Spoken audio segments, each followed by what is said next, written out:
And now, aviation weather around Alaska. Hi everyone, and now for your aviation forecast issued Saturday, April 12th. Starting out with our flying weather for Sunday morning. IFR along the North Slope and into Kotzebue Sound, as well as the Chukchi Sea and down to St. Lawrence Island. Marginal VFR for much of the northern portion of the state. We have extensive IFR out over the Gulf, including all of southeast Alaska, all along the North Gulf Coast, up into Prince William Sound, along the eastern side of the Kenai Peninsula, Lower Cook Inlet, and on up into the western Alaska Range. Marginal VFR in the surrounding terrain. Also marginal VFR down to Kodiak Island, parts of the Alaska Peninsula. IFR for Bristol Bay. And then we have an extensive area of IFR in the central and western Aleutians. Marginal VFR over the Bering Sea. And we're also looking at a chance of thunderstorms south of Sand Point.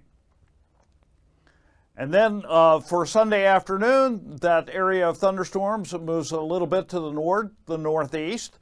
IFR along the Gulf Coast, some marginal VFR in southeast Alaska, but otherwise IFR in the terrain. Also lots of marginal VFR in south central, including Cook Inlet and portions of the Gulf. Some marginal VFR across the Bering Sea and the North Slope, and then an area of IFR from about St. Matthew down to about Coal Bay. For Monday morning, that area of thunderstorms moves more up into the central Gulf of Alaska, still staying offshore. Mainly those CBs and towering cumulus are going to be out over the warmer ocean. So with the very cold air aloft that we've been forecasting the last few days, and the warm ocean in the Gulf, that's been the ingredients necessary for our forecast of some cumulonimbus type clouds. IFR along the North Slope. Marginal VFR for much of northern Alaska. We have some IFR along the western Alaska Range, the other side of Cook Inlet, going up into the central interior. Also IFR all for southwestern Alaska, including Cape Romanzov, almost down to Cape Newenham. IFR in the Bering Strait. Lots of marginal VFR elsewhere and some IFR in the central Aleutians on Monday morning. For Monday afternoon, that area of thunderstorms moves over to Yakutat. That would be the first opportunity that we might see one of those cells get over land, but generally they'll be out over the water, again, due to the warm Gulf waters.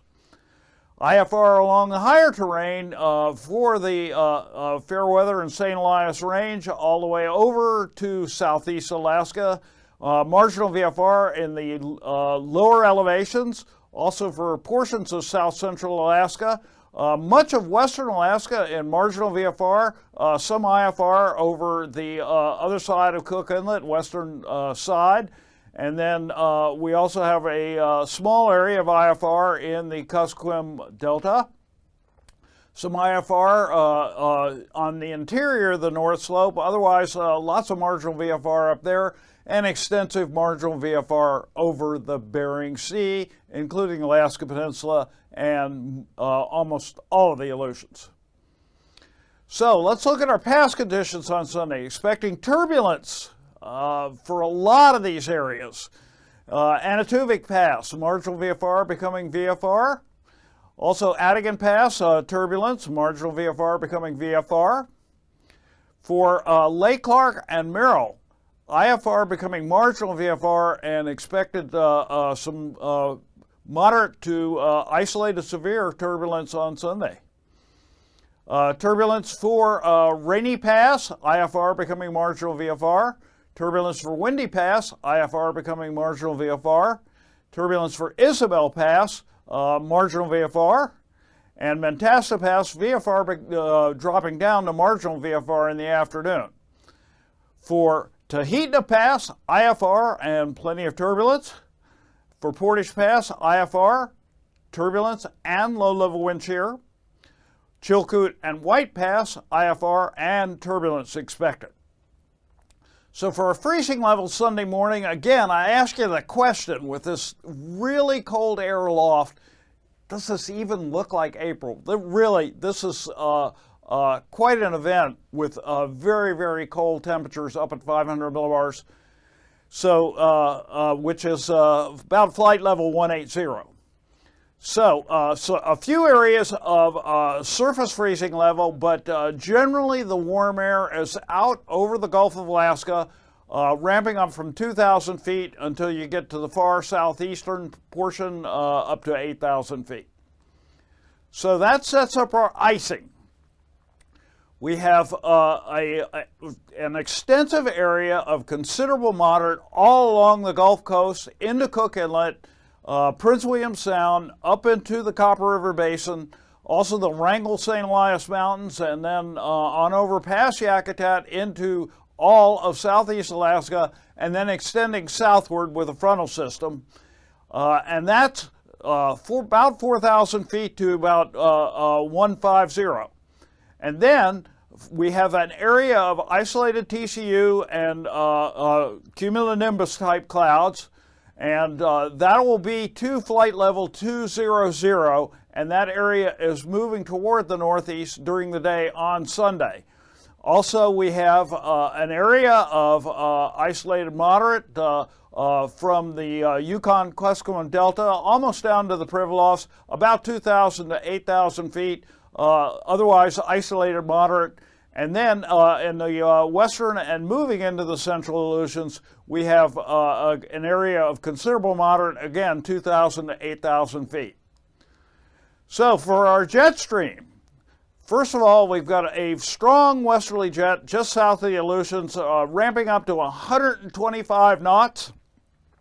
Then southerly jet out ahead of that system, 105 knots, and a second branch of 100 knots aimed at southeast Alaska. And then it curves right around as in a ridge-type pattern up to 75 knots as you get over in northeastern Canada, but 80 knots over Prince William Sound.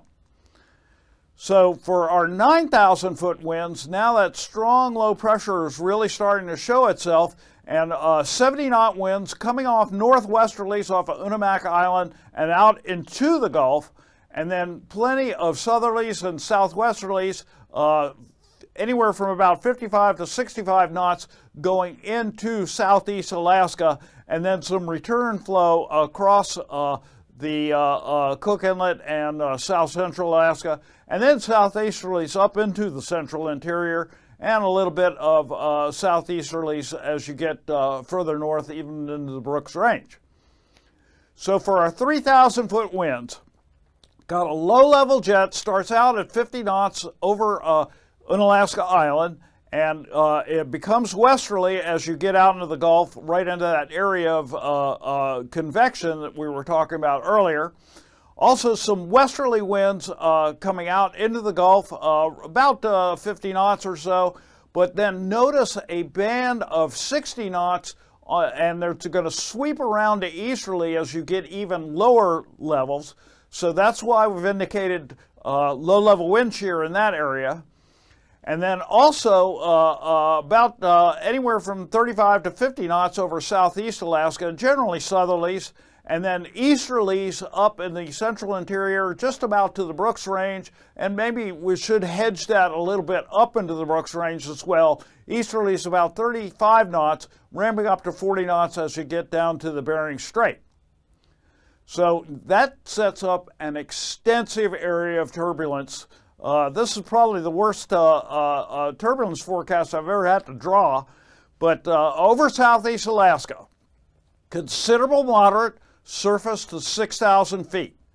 Plenty of low-level wind shear as you get into south central and along the North Gulf Coast, and that's going to be surface to 12,000 feet. Also still indicating there would be naturally a lot of turbulence in any towering cumulus or cumulonimbus type clouds out in the Gulf. And we have three areas of isolated severe. So that would be along the North Gulf Coast into Prince William Sound and even into the eastern area of Turnagain Arm. We also have the westerlies that are going across Unimak Island and out into the Gulf. And then we have an area about to the passes right around Lake Iliamna or so, and that could see some isolated severe in there as well. The areas where it is a little bit lower level turbulence would be further north, surface to 10,000 feet, and further west, surface to 6,000 feet. So that's it for your aviation forecast. Be sure to file a flight plan. Lots of challenging flying weather out there, and please stay safe.